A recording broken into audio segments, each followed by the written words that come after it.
Dr. Hoda Mahmoudi is the lecturer today in this series. The penultimate, we say? Yes, one before the end? Yes. Dr. Mahmoudi is currently in the research department at the Bahá'í World Center in Haifa, Israel. Prior to this appointment, she served as the Dean of the College of Arts and Sciences at the Northeastern Illinois University in Chicago, Illinois. She was also a member of the faculty in the Department of Sociology at the same institution. Prior to her appointment as Dean of at Northeastern Illinois University, Dr. Mahmoudi served as Vice President and Dean of Olivet College, where she was instrumental in the institutional transformation that brought about national recognition to Olivet. Dr. Mahmoudi's scholarly activities include both national and international presentations and publication in the areas of formal organizations, medical sociology, cross-national research, women's studies. She was an invited participant in the Harvard Institute for Educational Management and in the Wharton Institute for Research on Higher Education at the University of Pennsylvania. She holds a PhD in sociology, an MA in educational psychology, and a BA in psychology from the University of Utah. Her lecture today, the title of the lecture is Constructiveness and an Accomplishment in Social Relationship, the Baha'i Perspective on Altruism. So please welcome Dr. Mahmoudi, please. Thank you. Thank you very much, Professor Shahfar. Thank you for organizing these wonderful series. It's really a pleasure for me to participate this year.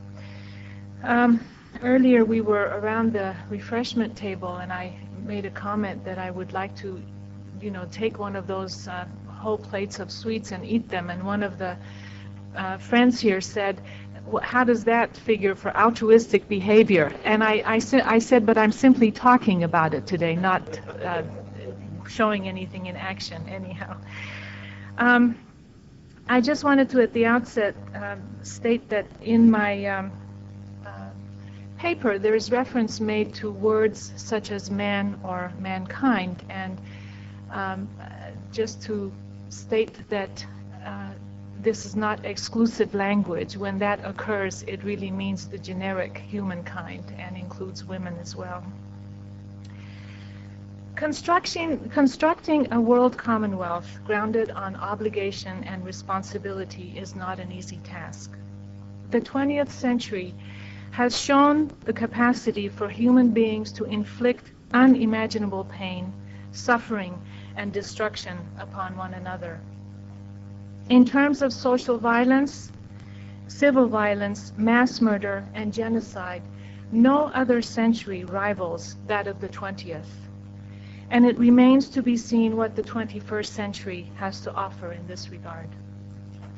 The collapse of communism and the end of the Cold War, rather than bringing an end to ideological battle, seems to have fueled the flames of nationalism, ethnic rivalries, and religious hatreds, thus bringing to surface, in its extreme form, the terror and ugly face of ethnic cleansing.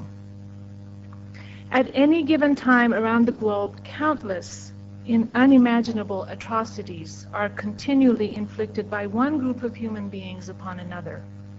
In fact, an assessment of the current global community cannot help but conclude that at the early stages of the 21st century, humanity, rather than acting on the reality of its interdependence and the need for collaboration, is instead pursuing a course that impedes the possibility of building bonds of cooperation and peaceful existence, and appears to be on the brink of total disorder and chaos. As the forces of globalization continue to unfold, the world community finds itself in a quagmire of growing political instability, intense economic inequality, and the weakening of family, educational, and religious authority. Never before in history have the wide-ranging, diverse peoples and cultures of the planet lived in such close proximity to one another. And yet, within this global community, deep attitudes of suspicion, distrust, and hatred persist among its diverse populations. Those engaged in the study of cultures have, on the one hand, pointed to multiculturalism as a means for democratic society to recognize and promote equal representation of all, including equal access to economic means. But multiculturalism is challenged by deep-rooted prejudices and attitudes of superiority and control among certain groups or cultures that actively impede possibilities of removing barriers, resolving differences, and promoting advancement towards coexistence. Others view the emerging global community as one wherein the clash of civilizations or conflict between cultures is inevitable. In particular, Samuel P. Huntington views the post-Cold War era as one in which cultural identities are shaping the patterns of cohesion, disintegration, and conflict.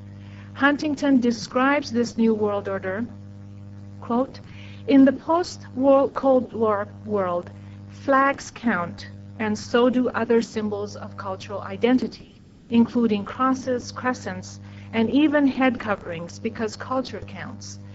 And cultural identity is what is most meaningful to most people. People are discovering new but old identities and marching under new but often old flags, which lead to wars with new but often old enemies. For many, modernity and its initial optimism and promise for a better, more advanced economic system and rationalization and organization is viewed as a failed experiment. Many critics believe that modern society is incapable of resolving its very basic social ills, much less the more complex global uncertainties that challenge humankind to search for new paradigms of international life and civil organization and governance.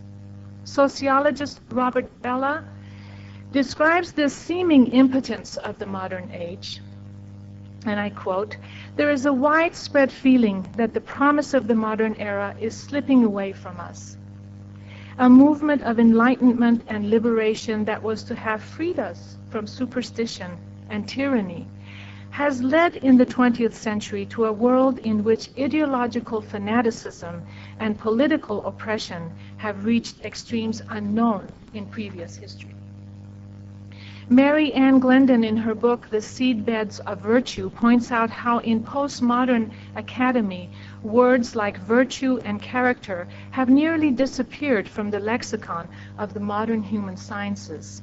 Others have observed a decline in public morality as democratic societies have spread, as growth of prosperity has occurred, and as personal freedom has expanded. Jonathan Sachs, in his book The Dignity of Difference, How to Avoid this Clash of Civilizations, suggests that the current conflict-ridden global community is in need of common values that promote coexistence if we are to avoid the clash of civilizations. Just to quote a part of what he suggests, he says, "The human project is inescapably a moral project. That is one reason why the great faiths, with their history of reflection on moral issues, must be part of the conversation." Sociologist Philip Selznick defines modernity as referring to the special features of the technologically advanced industrial, commercial, and urban society that has taken shape in the West since the 18th century, anticipated, of course, by earlier trends and ideas. He presents a more constructive perspective on modern life by suggesting that, and I quote, "Modern life offers a welcome, if risky, challenge to the moral order. As self-determination is enlarged, as awareness is sharpened, the complexity of moral choice increases. The responsibility of individuals and groups becomes in many ways more self-conscious and more demanding. More is asked of us, and we ask more of ourselves." In late 20th century, postmodernism emerged as a reaction to modernity. rejecting scientific objectivity, challenging the notion of coherence, and refuting the existence of any authoritative principles. Postmodernism rejects any form of truth, whether philosophical, scientific, or religious.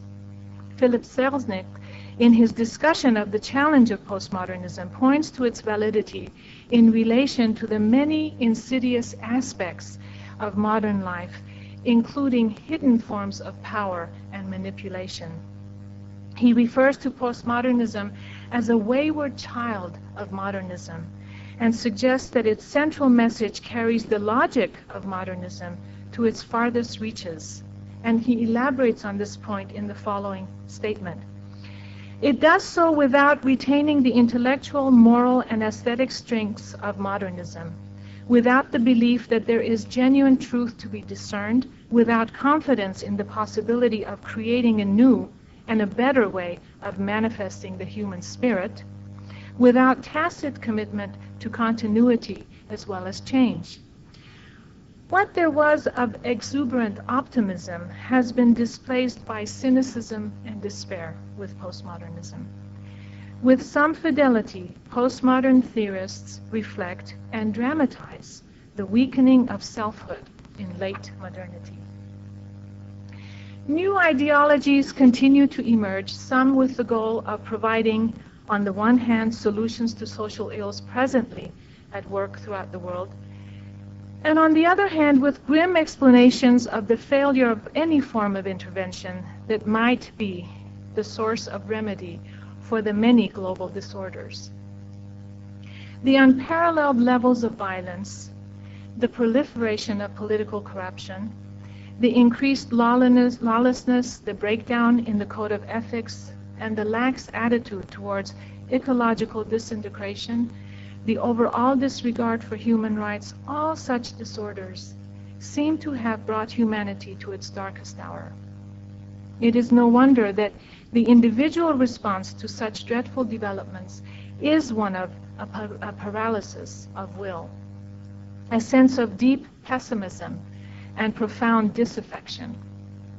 At the heart of the current predicament that a beleaguered global community finds itself in are complex questions about the future and direction of humankind, about the role of the individual, and above all, the whole collective nature of society and the possibilities that might be available to human beings.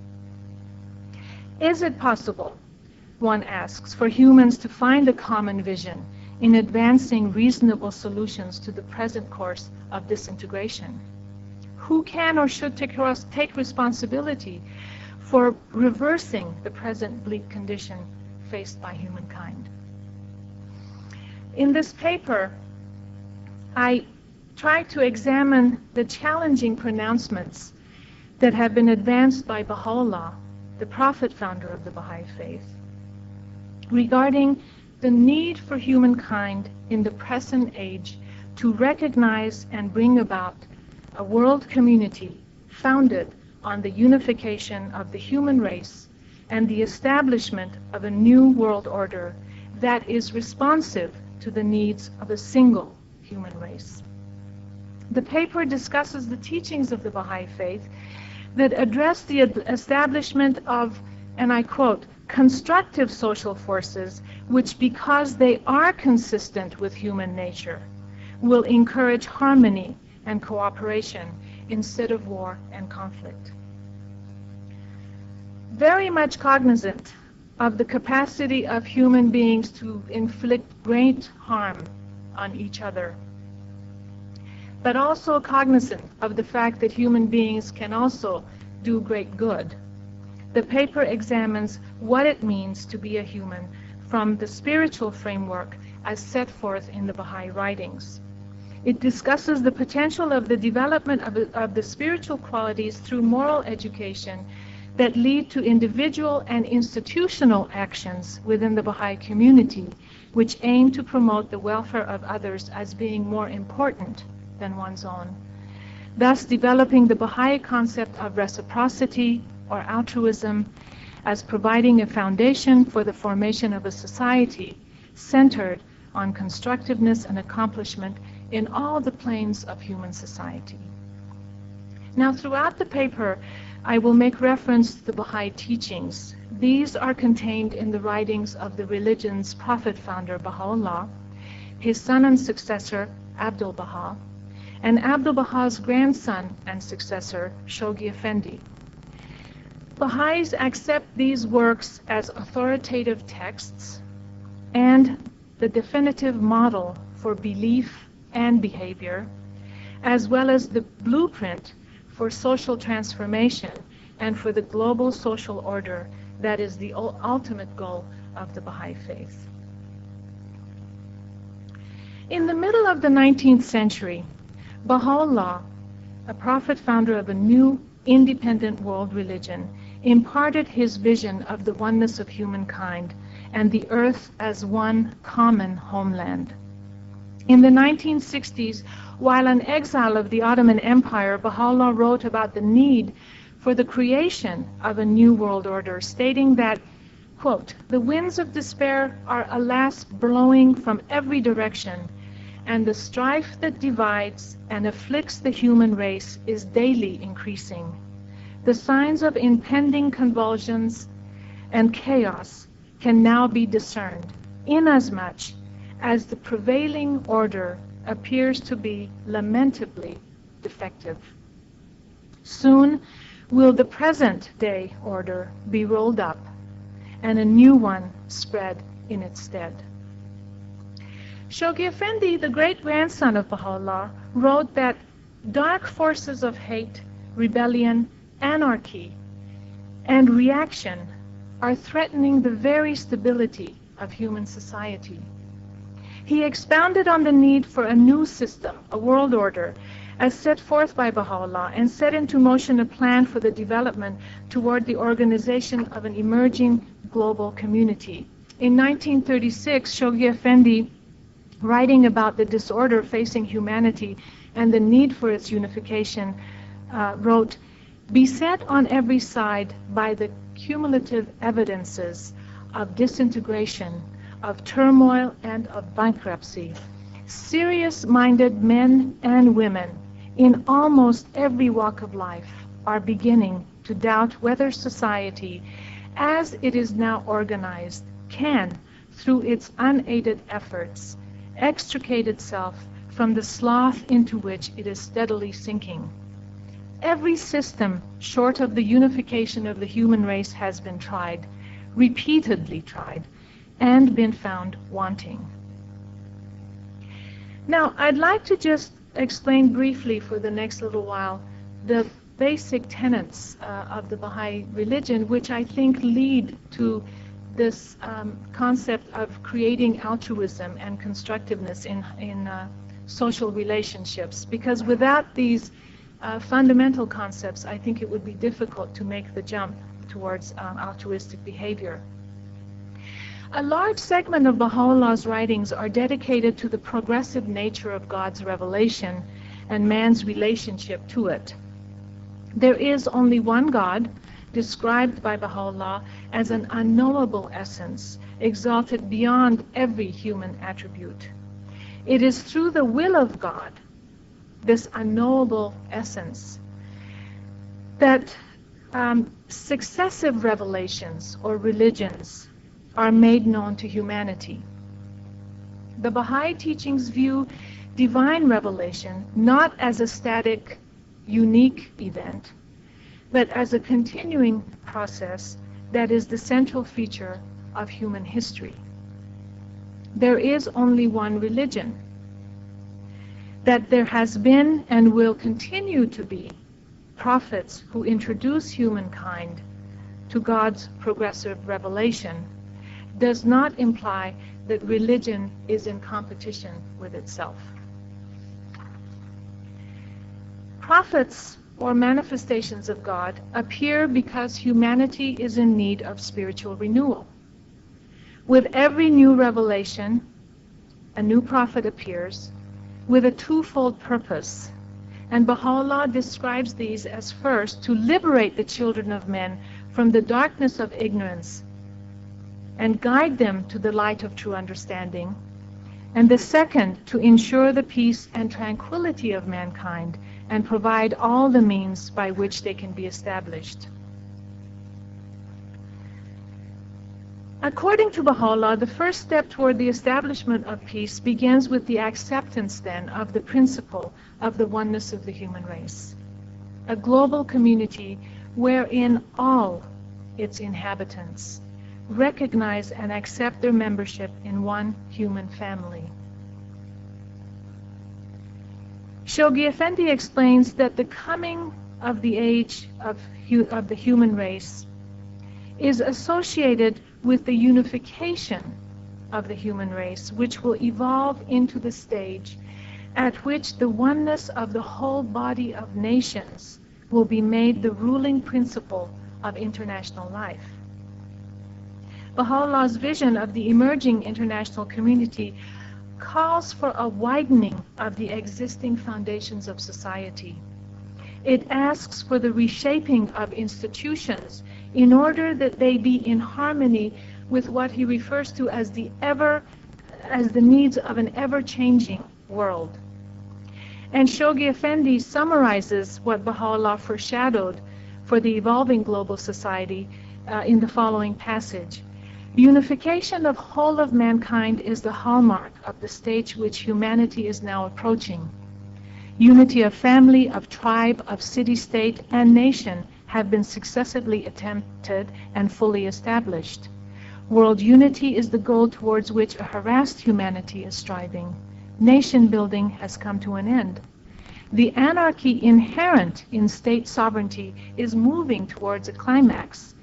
A world growing to maturity must abandon this fetish, recognize that the oneness and wholeness of human relationships, and establish ones for all the machinery that can best incarnate this fundamental principle of its life.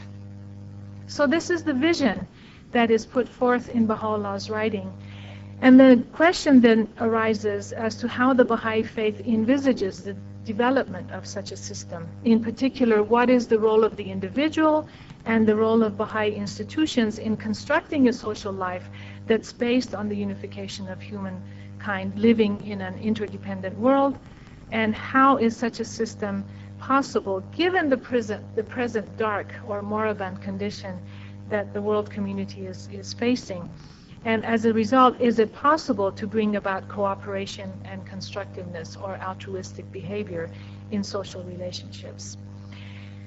The Baha'i faith addresses the development of social patterns that are necessary for the well-being of humankind and for its advancement.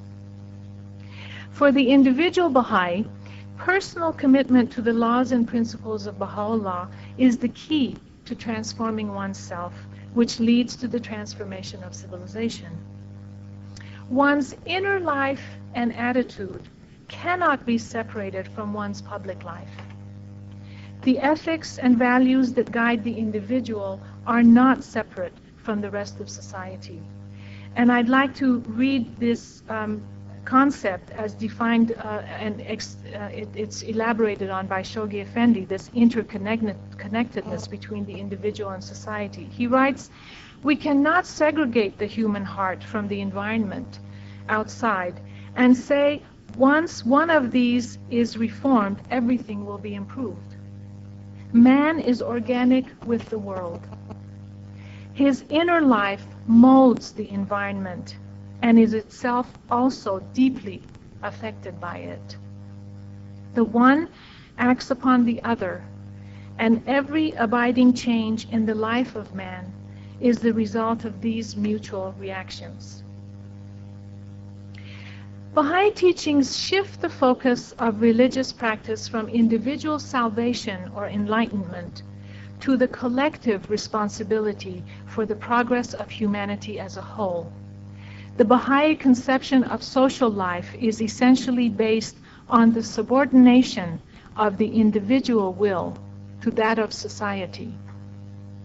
Baha'i teachings address social conditions and global problems as directly related to the individual's spiritual life. Baha'i principles such as world peace, equality of men and women, harmony between science and religion, the equitable distribution of wealth and resources, and the elimination of all forms of prejudice, for Baha'is are inseparable from religious belief and practice. This emphasis on collective progress has important implications for the relationship of individual entities, whether individual persons, institutions, nations, or other groups. Because the individual entity to the larger society of which they are a part of, Shoghi Effendi describes that the relationship between these entities is based on the principle of the subordination of every particularistic interest, be it personal, regional, national, to the paramount interests of humanity. This, in turn, is based on the idea that a world of interdependent peoples and nations, that in such a world where there is such deep interdependence between people and nations, the advantage of the part is best to be reached by the advantage of the whole. Yet the interests of humanity as a whole are not conceived in terms of vague abstraction that could be appropriated by a particular dominant group and interpreted as identical with its own interests, but rather as a complex dynamic relationship between the parts and the whole, in which the viability of the whole is served by ensuring the well-being of all its individual parts. And this is an enterprise that everyone shares responsibility for. This conception is demonstrated at its most basic level in the relationship of the individual person and society. In other words, there's a balance, there's a complex balance between individual freedom and responsibility. Cooperation between society and the individual is stressed in the Baha'i teachings, as is the fostering of a climate in which the untold potentialities of every and each individual member of society can develop. Such a relationship, as it is envisioned, must allow free scope for individuality to assert itself through modes of spontaneity, initiative, and diversity that ensures the viability of society. Even while the will of the individual is subordinate to that of the society, the individual is not lost in the mass, but becomes the focus of primary development. So the fundamental principle of social relations and structures for Baha'is lies in the realization of belief and practice. The fulfillment of individual potential is to be sought not in pursuing self-centered desires, but in contributing to the betterment and well-being of others, and in the belief that the honor and distinction of the individual consists in this, that he, among all the world's multitudes, should be a source of social good. This challenging assertion, as put forth in the Baha'i teachings, cannot be fully understood without an examination of the Baha'i perspective of what it means to be a human being and what is the purpose of life for humans. Again, I can't go into too much detail, but I'd like to start out just briefly talking about the dual nature of human beings, which is discussed in the Baha'i teachings, and how human beings, although they have this dual nature, they are different from animals. And I'd like to talk briefly about the differences. In the Baha'i writings, the differences between human beings and animals are described actually at length. Animals are referred to as captives of the senses. They do not have the power of ideation or conscious reflection. Animals are without education and training, have no touch with the spiritual world, and are without the conception of God. And yet, animals are described as being keener than humans when it comes to bodily senses. Animals manifest superiority to humans in their powers such as hearing, sight, smell, taste, and touch, but they are unable to perceive intellectual realities. And so from the Baha'i perspective, what sets human beings apart from animals is the human spirit, the mind, or, if you will, the rational soul. This is unique to humans and is absent in the world of nature, according to Baha'i teachings. Abdu'l-Baha explains this in the following passage. When you wish to reflect upon or consider a matter, you consult something within you. You say, shall I do it or shall I not do it? Is it better to make this journey or abandon it? Whom do you consult? Who is within you deciding this question? Surely there is a distinct power, an intelligent ego. Were it not distinct from your ego, you would not be consulting it. It is greater than the faculty of thought. It is your spirit which teaches you, which advises and decides upon matters. But Abdu'l-Baha also says that this duality of the human being involves, in other words, the spirit of man has two aspects. One divine, one satanic. That is to say that human beings are capable of utmost perfection, but they are also capable of utmost imperfection. So it's this duality that I think is important for us to consider as we examine the Baha'i spiritual principles and move towards altruistic tendencies. So Baha'is believe that human beings have the capacity to do both good and evil. But there is more attention and deliberate attention that needs to be paid to goodness and to overcoming the evil. In other words, Shoghi Effendi says evil exists and we cannot close our eyes to it, even though it is a negative existence. We must seek to supplant it by good. Baha'is believe that it's spiritual education that is the way and means by which this can be achieved. The other thing I'd like to say about being a human being has to do with the Baha'i viewpoint of human nature. Why human beings? Why are they here? And I'd like to read a quote from Baha'u'llah, which I think defines this best. Having created the world and all that liveth and moveth therein, God, through the direct operation of his unconstrained and sovereign will, chose to confer upon man the unique distinction and capacity to know him and to love him. A capacity that must needs be regarded as the generating impulse and the primary purpose underlying the whole of creation.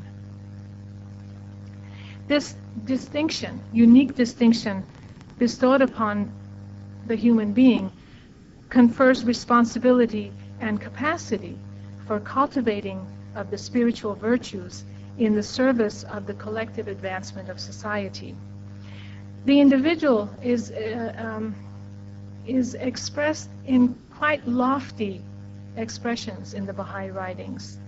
Baha'u'llah says that every individual should become the source of all goodness. In his words, I'm quoting, source of all goodness and an example of uprightness to mankind. He writes, noble have I created thee, yet thou hast debased thyself. Rise then for that which thou wast created.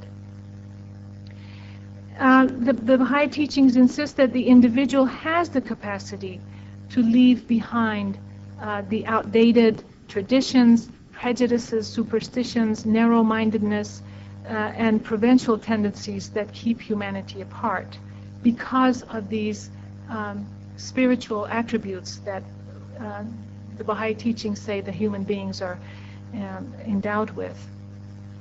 And so Baha'i teachings invite the individual to acquire a world-embracing vision that accepts the equality, the well-being, and oneness of all people. Now I'd like to move on briefly to the arena of moral education or spiritual education and how that also plays a very important role in the transformation of the individual. As you can tell from the Baha'i perspective then, human beings are fundamentally spiritual. And that becomes extremely important to this, the focus of this paper. developing the spiritual side is a comprehensive, lifelong process.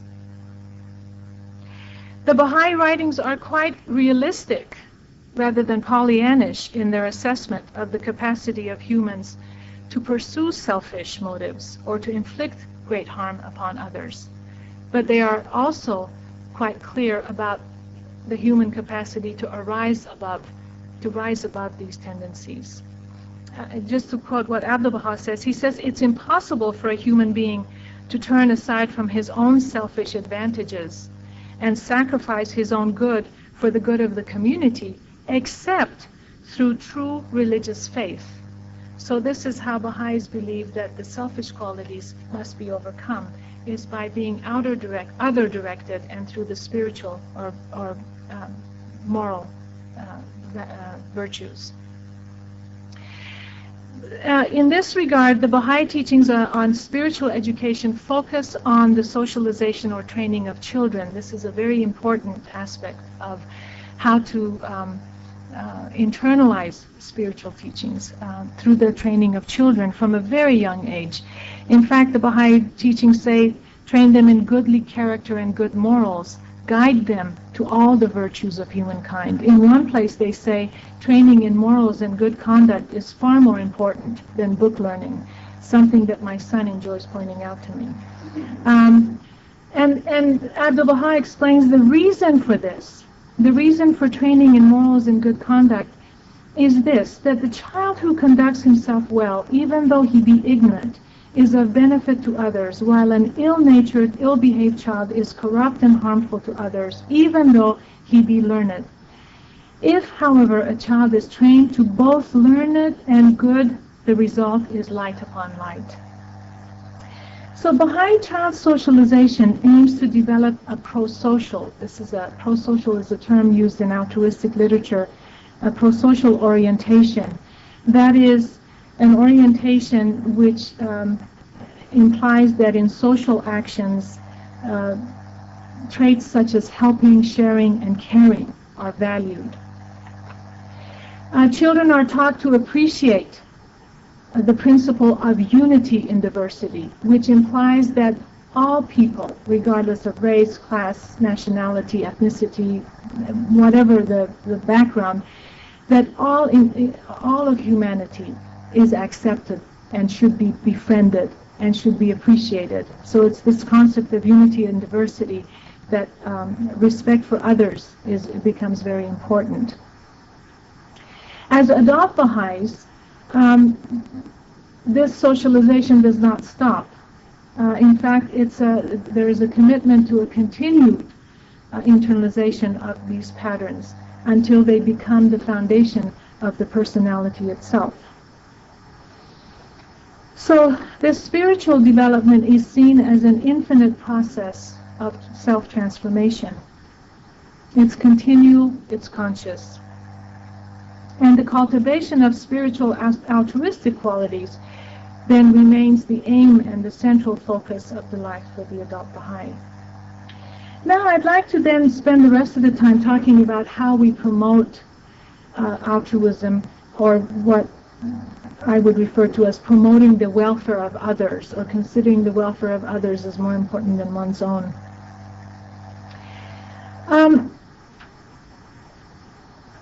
I've talked about how human beings have brought the current situation, the current problems in the world, to a level at which we are really living in very dark times, in very difficult times. But I'd like to suggest that if we are responsible for bringing humanity to this level, we too have the responsibility to do something about it, rather than to just throw up our hands and say, this is the way it's going to be forever. Baha'u'llah describes that religion has a very important role to play, as I've been saying throughout this presentation, in regard to this transformation and in moving towards relationships among human beings that are about cooperation and altruism. But Baha'u'llah also points out that as good as religion can be in promoting these tendencies, religion can also be a source of great harm and great disunity. He says the weakening of the pillars of religion hath strengthened the hands of the ignorant and made them bold and arrogant. On the other hand, he says religion is the greatest of all means for the establishment of order in the world and for the peaceful contentment of all that dwell therein. So that religion has the capacity for the advancement of a moral order, but it's one that has to be worked at and constantly developed. In fact, in another place, Shoghi Effendi says the chief reason for the evils now rampant in society is lack of spirituality. So, how do Baha'is view reciprocity or altruism and as I said, cooperation in relationships? First of all, social relationships, and I'd like to look at this a little bit from the sociological perspectives, and I'm getting close to finishing, and I think I'll be on time, Mr. Chairperson. Social relationships involve requirements that must be met if groups are to survive and flourish. Selznick believes that these requirements include leadership, communication, specialization, and symbolic affirmation of group identity. But then there are other requirements that generate moral obligations, such as maintaining order, protecting property, and facilitating cooperation. As an example of such obligations, I'd like to quote what Selznick says. He says, a norm of reciprocity, that is, people should help those who have helped them, and people should not injure those who have helped them, is in one form or another universally recognized. Such principles are not accidental developments, he writes. They are solutions to problems, rediscovered innumerable times as ways of dealing with ever-present demands of organization and solidarity. So, from the Baha'i perspective, the evolution of a moral order is described in language that places significant responsibility back on the individual, and that the individual has to continually strive to distinguish between good and bad, or good and evil. In one place, Baha'u'llah writes, the betterment of the world can be accomplished through pure and goodly deeds, through commendable and seemly conduct. In other places, the Baha'i writings talk about how human beings should adorn their characters with trustworthiness and godliness, and with such qualities as are conducive to the elevation of man's station in the world of being. So, reciprocity is a concept that is highly valued in the Baha'i teachings. It is one of the principles that aims to bring about true altruistic intentions in social interactions. It is an integral part of a system of social exchange or giving back. It strives to bring solidarity and a sense of duty to others. In the social sciences, altruism is defined as unselfish regard for or devotion to the welfare of others. It is considered to be a highly multifaceted concept, and I'd like to quote from Samuel and Pearl Olener, who in their book, The Altruistic Personality, Rescuers of Jews in Nazi Europe, wrote about that the act of altruism needs to be performed entirely for its own sake, apart from any considerations of self-satisfaction, pleasure, or utility. Thus, self-interest is an inherent trait of human beings, that self-interest is an inherent trait of human beings, according to the Oleners, is challenged. And the notion that human behavior can be motivated by self-transcendence is actually upheld in altruistic literature. Sociologists Helen Fine, who has done amazing research in the area of genocide and has provided amazing insights into this area as well as the area of altruism, suggests a theory of collective altruism, where she says that the altruistic people view those they help as individuals.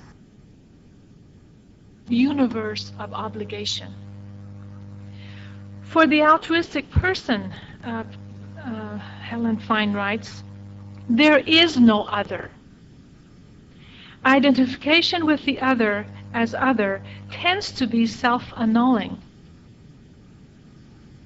For as one begins to identify and internalizes the role of the other, he or she is no longer perceived as the other, but simply as a fellow human. Two types of altruistic behavior are described in the literature: universalistic or inclusive, and specialized or bounded. Philosopher Lawrence Bloom has written that the more inclusive the altruistic behavior, the more worth it has.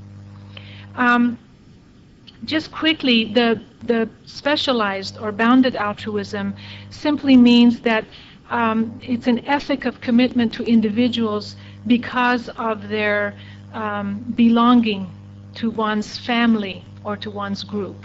Okay, whereas universalism or inclusive altruism is defined as reaching out to people who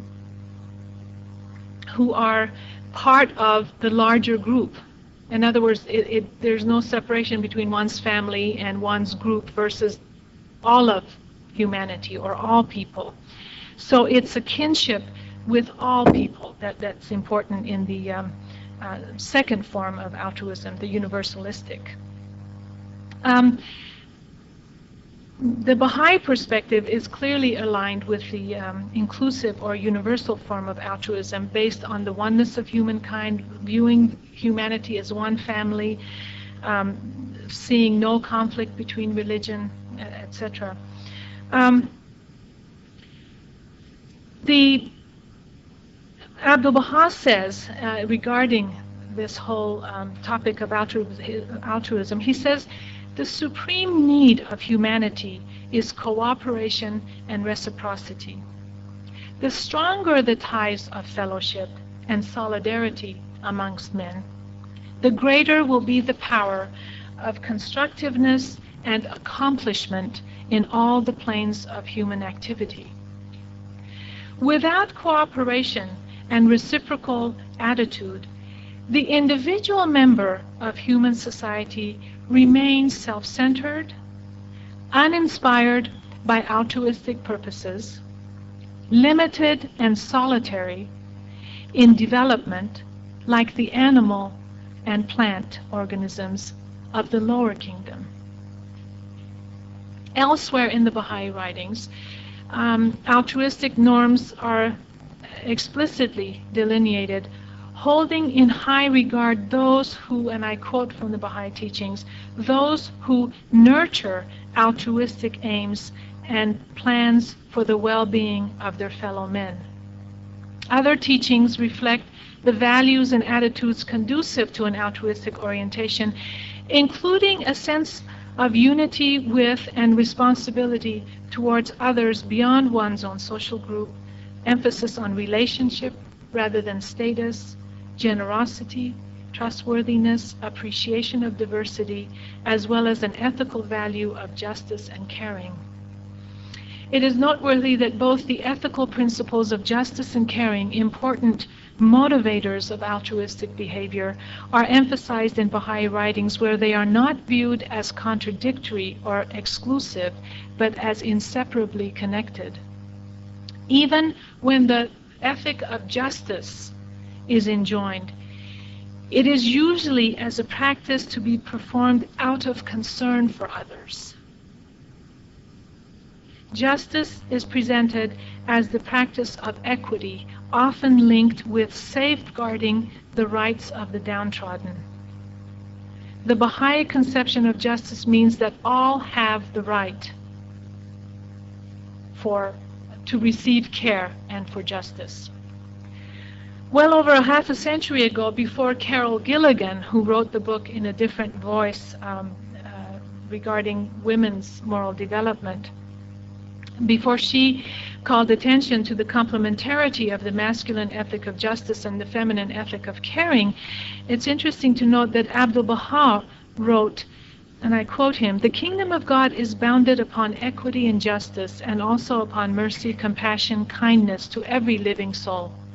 Strive ye then with all your heart to treat compassionately all humankind."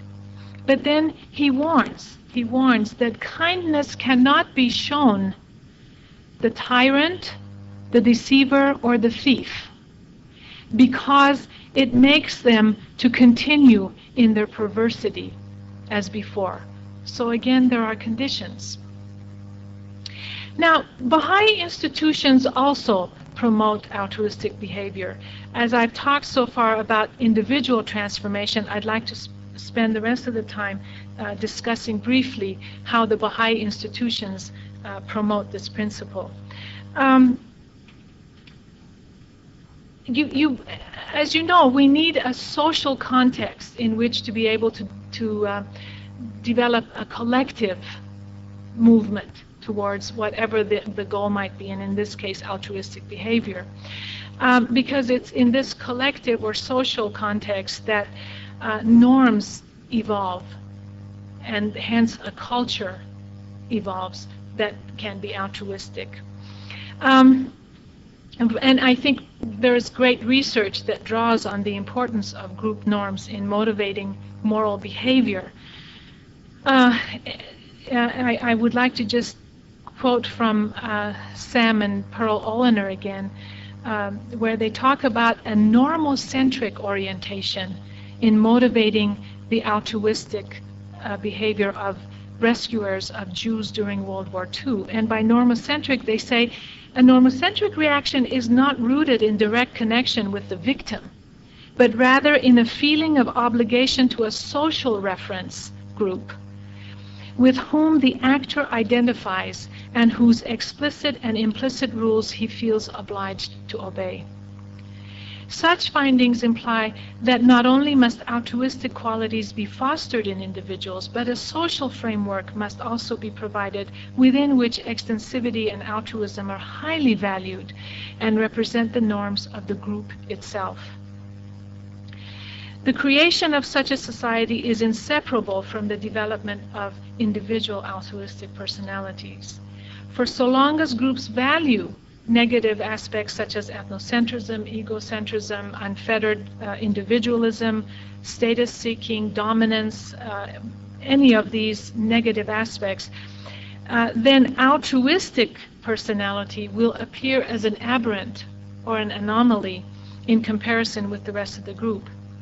In Baha'i society, this situation is reversed. Altruism is not an aberrant behavior, contrary to convention, because the normative expectations which individuals are ultimately expected to internalize are altruistic.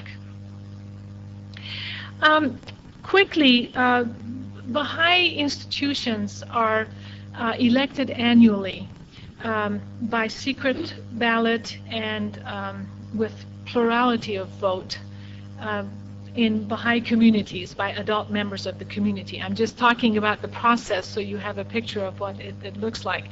These institutions are at the local level, the regional, the national, and the international level.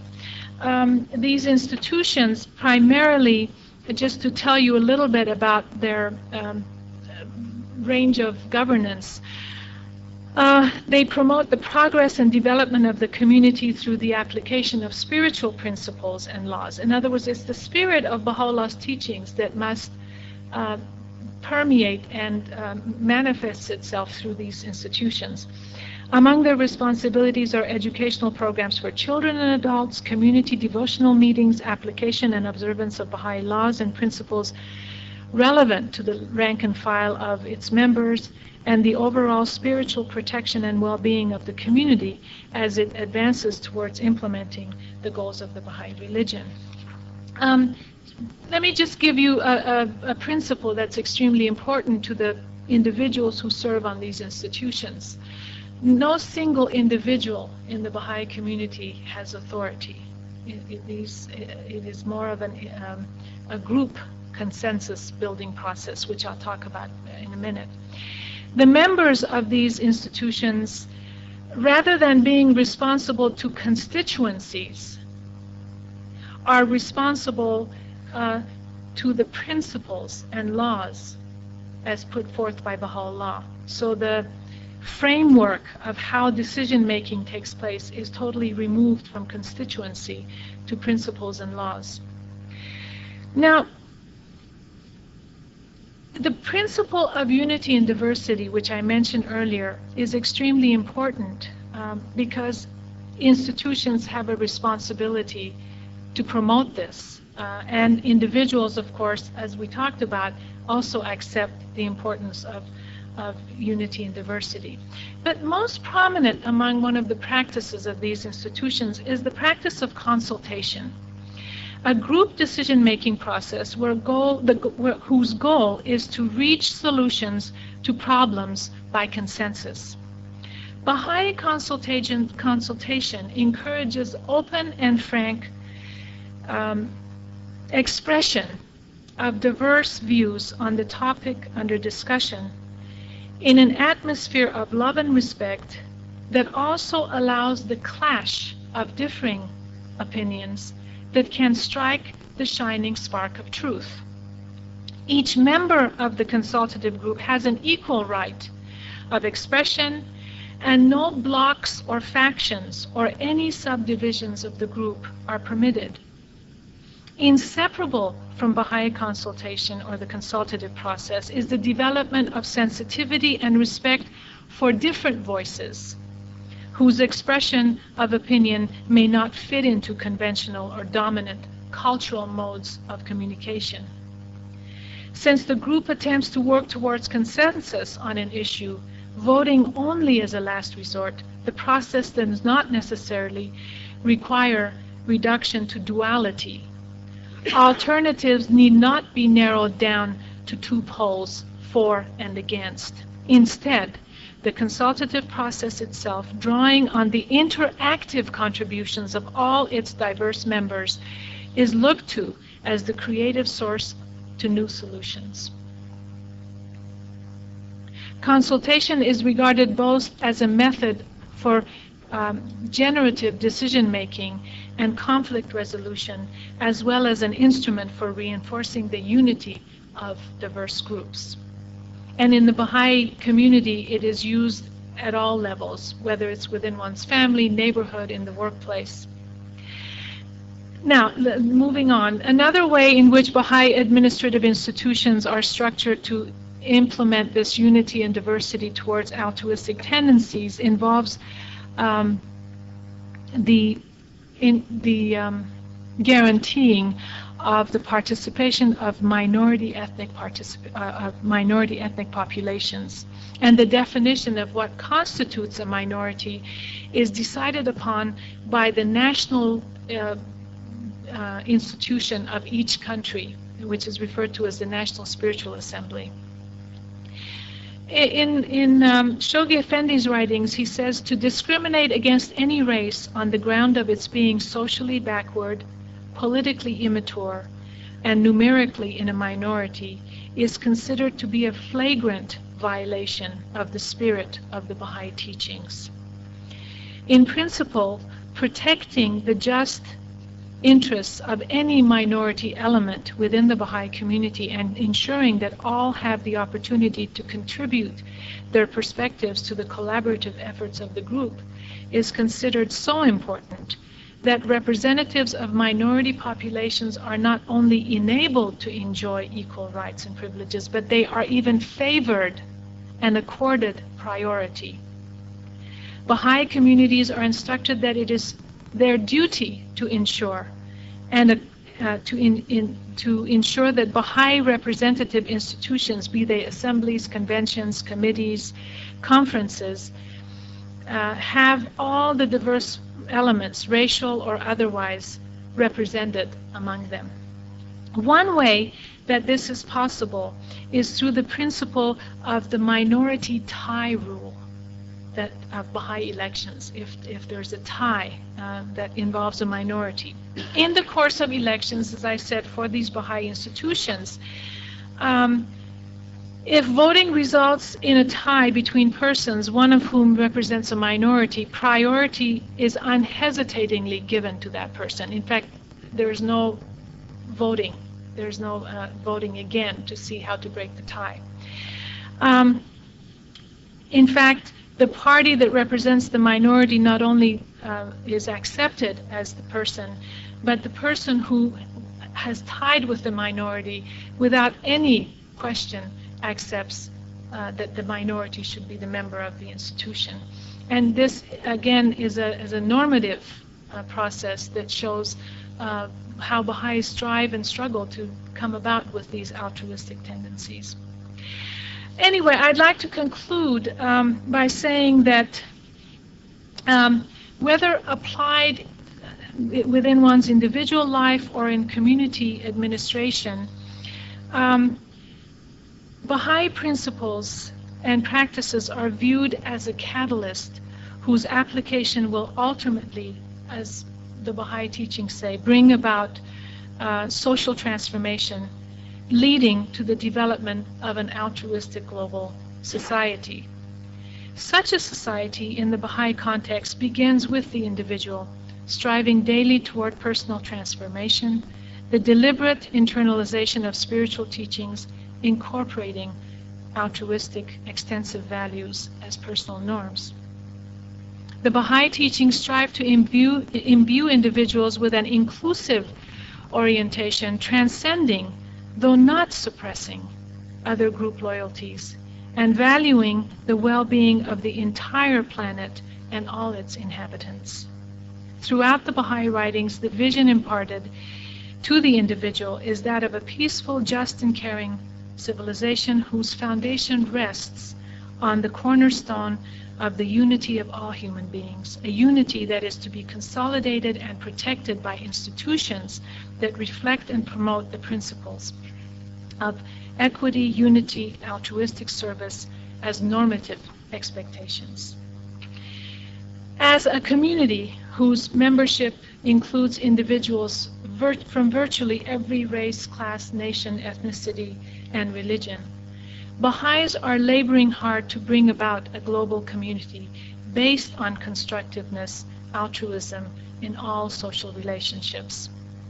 They believe that it is their duty to strive toward the establishment of a moral order in which pernicious aspects of human nature are overcome by the positive, spiritual tendencies inherent in every individual.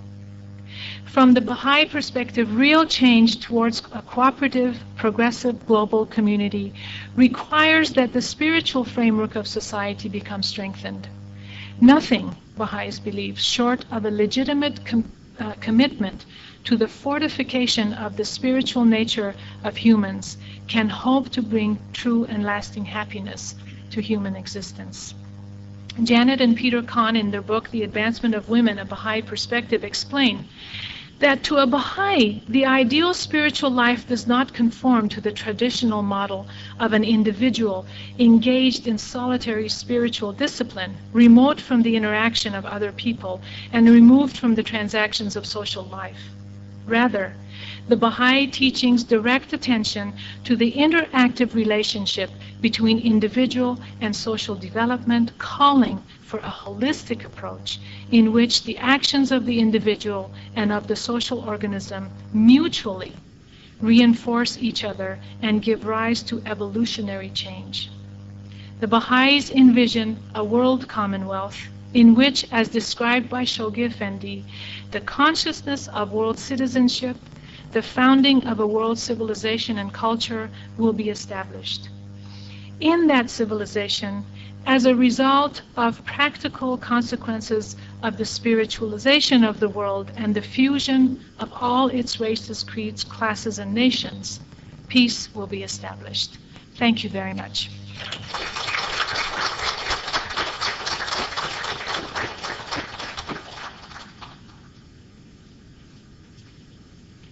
Well, we thank very much Dr. Mahmoudi for a very interesting and I must say, in view of the today's circumstances, quite optimistic and utopic, I would say. But I hope these what you have described here and told, it will be realized even partially.